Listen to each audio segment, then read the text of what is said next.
Well, the 2025 New York City mayoral race has just delivered a big bombshell for former Governor Andrew Cuomo. You have the self-described Democrat socialist Zorhan Mamdani leading in the most recent Emerson College poll. Now he is in the 8th round of ranked choice voting. You see that he has now increased his lead to 52% in the most recent polling. You go over to Polling Market as well. Look in the last hour. Look at this. Mamdani is leading in the Polling Market prediction services, basically about 61 to 40, 39, 60 to 40, somewhere right around there. And in the 8th round of ranked choice voting, you are seeing now Governor Cuomo being upset by the 33-year-old Democrat socialist, Zorhan Mamdani, who has not a clue about fiscal, economic, or fiscal sanity. Not a clue. And this is going to be a very, very chaotic fight to replace incumbent Mayor Eric Adams, who is running right now as an independent after a federal indictment derailed his Democratic bid. And Andrew Cuomo, the former governor with decades of experience, he entered as the front runner in this race, banking on name recognition, support from the African American community, women, people over the age of 50. Well, Zorhan Mamdani, a Queens Assemblyman and Democrat socialist, started at 1% in the polls in February, but now has ridden on this grassroots wave, I'm sure funded by people like George and Alex Soros, some crazy, radical left-wing lunatics, and fueled by social media and the progressive fever right now. Now, there are other candidates in this race, like the city comptroller, Brad Lander, but at the end of the day, this is a race between Cuomo and Mamdani. You can even see right here, Mamdani leading with people under the age of 50 by 34 points. He's getting 67% support in the most recent Emerson College Polling, which is insane. It is insane.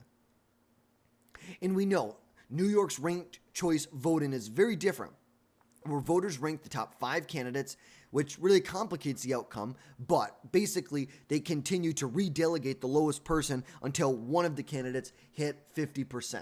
As you can see right here, what that process looks like. Eventually, a candidate has to hit 50% between the final 2 in the poll. Now, this is just one poll. We're not going to take this too seriously, but still, to have an Emerson College poll showing that he's ahead by only a couple points, still within the margin of error. Because remember, a Marist poll back in June 20th, 19th, 18th had Cuomo ahead by about 10 points, but Mamdani's definitely had a lot of late momentum that could flip the script. And like we said, Polling Market is favoring Mamdani right now, favoring him to win the nomination for the New York City mayor, which is insane. Because Mamdani's base is young, white, college-educated voters, which is insane. If you want to talk about how much college is a scam, how is it that you have college-educated voters who are breaking for a self-described Democrat socialist, someone who wants the government to take control over the grocery stores in the city, someone who wants to raise taxes on businesses by $10 billion a year? Okay, first of all the millionaire, anybody who's got any significant amount of money is just going to leave. Your tax base is going to disappear overnight. Why would anyone want to start a business in New York City? Good luck. If you thought New York City was already becoming a shithole, wait until this guy becomes the mayor of the city. Wait until this guy becomes mayor. Just take a listen to this guy. Skyrocketed. Some stores are even using dynamic pricing, jacking up the cost over the course of a day depending on what they can get away with. It doesn't need to be this way. I'm Zorhan Mamdani, and as mayor, I will create a network of city-owned grocery stores. It's like a public option for produce. We will redirect city funds from corporate supermarkets to city-owned grocery stores, whose mission is lower prices, not price gouging. These stores will operate without a profit motive or having to pay property taxes or rent, and will pass on those savings to you. So who's going to pay for the rent? Because things aren't free in the world, you know. I know in your little delusional mind of yours, you think everything's free. Who's going to pay the rent? What, is someone just going to gift the building to you? Like, okay, yeah, maybe the store won't pay the rent, but the city's going to pay the rent, which really means the taxpayers are paying the rent. Someone pays the rent. Nothing is free in life. Nothing is free in life. And yes, it's the mom and pop grocery stores that work on a 1%, 2%, 3% profit margin who we need to worry about. Those are our biggest concerns in the world and in New York City right now. It's mom and pop stores that make 2% profit on the carton of eggs they just sold you. Yep. That's exactly who we need to be focusing on. All this price gouging. Oh, these insane oligarch mom and pop stores. Gosh, 2% profit, that's just too much. Too much. God, what a moron. What a complete moron. Meanwhile, New York City is at a break-in point. Median home prices have hit almost $900,000. How can a young couple, a young guy, a young lady, how can they afford that? Crime rates are climbing and inflation is squeezing families and businesses. And Cuomo, for all of his flaws, does actually bring a little bit of proven leadership. Look, he was terrible during COVID. Cuomo was terrible, and I'm not going to sit here and say I want anyone on the Democrat side to become mayor. But there's a clear contrast between Mamdani and Cuomo. Huge contrast. Cuomo actually balanced some budgets, rebuilt some infrastructure, and governed through some crises as a 3-term governor. Look, he won in New York 3 times. He won 3 times in the state. 3 times. His most recent victory, he won almost 60% of the vote statewide. But his 2021 resignation, sexual harassment allegations, which he's denied, has left some distrust lingering, and his ties to wealthy donors like Bloomberg and real estate tycoons don't help him. I'm sure with the younger class, the people who he needs to win with, who he needs to do better with. But ultimately, I think it's just the insanity of the younger people in New York City, the insanity of it. Well, Mamdani's platform is free buses, rent freezes, wealth taxes. May sound appealing to young voters, who feel like they're being crushed by rents. But guess what? It's not all about them. These policies are a recipe for fiscal disaster in the city. Complete fiscal disaster. Okay, you put a rent freeze on. Okay, well, we just won't buy up apartment buildings in New York City anymore. It's just as simple as that. If a business is there to make money, if it does not make fiscal sense for them to go purchase a property, be able to renovate it and rent it out, and they're stuck at only, they can only rent it out for $1,700 a month when the going rate in the area is $3,400 a month. You're just not going to have investment. Capital is going to leave the city. And like we said, Mamdani wants to increase taxes on businesses and high earners, which will drive them out of New York City. The city's already lost between 5 to 8% of its tax base since 2020 as wealthier residents fled to lower tax states like Florida, putting more tax risk on the middle class.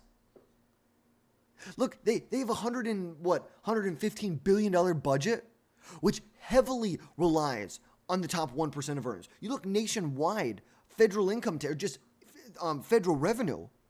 People who, like the top 10% of earners, basically pay all net federal taxes after you account for any services that are received by people.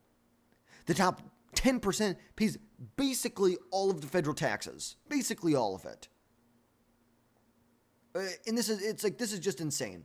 This guy has zero idea what he is doing. This is economic instability. This is economic suicide, what you're walking into right now. Look, this guy was a state assembly person or man for 4 years. He's never managed anything close to a city of, 8 million, 9 million, or a budget of this scale. And his socialist ideology prioritizes ideology over pragmatism, risking complete mismanagement of critical services like the NYPD or sanitation. And remember, he's also saying that he wants to replace the New York Police Department in certain areas with social workers. Yep. Social workers walking around with their clipboard and Kleenexes to help you when you're crying. Yep, that's going to help the thugs who are going around robbing ladies, older women, elderly people. Yep. The social workers are going to stop all the crime that's going on. The 5 or 6 murders that happen a day in the city? What a joke. What a joke. If you want to turn New York City into a laboratory for failed experiments, go ahead. More people are going to leave New York City. That's it. And they're going to go to places like Florida. They're going to go to places like Arizona, like Utah, like Nevada, like Georgia, They're going to go places that actually have some fiscal sanity, that are actually sane people there. But here we are, June 24th, primary day. This is what everybody's been waiting for. In the race, I think you can say is a dead heat right now. Early voting is up 100% from 2021, with over 170,000 ballots cast at this point, signaling that there is intense voter engagement. Intense. And if Mamdani wins the primary, he will face Curtis Sliwa, the Republican nominee, and Eric Adams, who's the independent, and possibly Cuomo as a third party.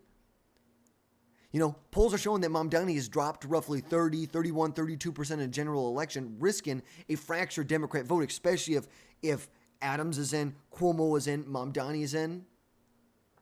And if Cuomo prevails, he's polling somewhere around, 45% in the most recent general election polling. Cuomo's right around 44, 43%. Mamdani's 35% right now.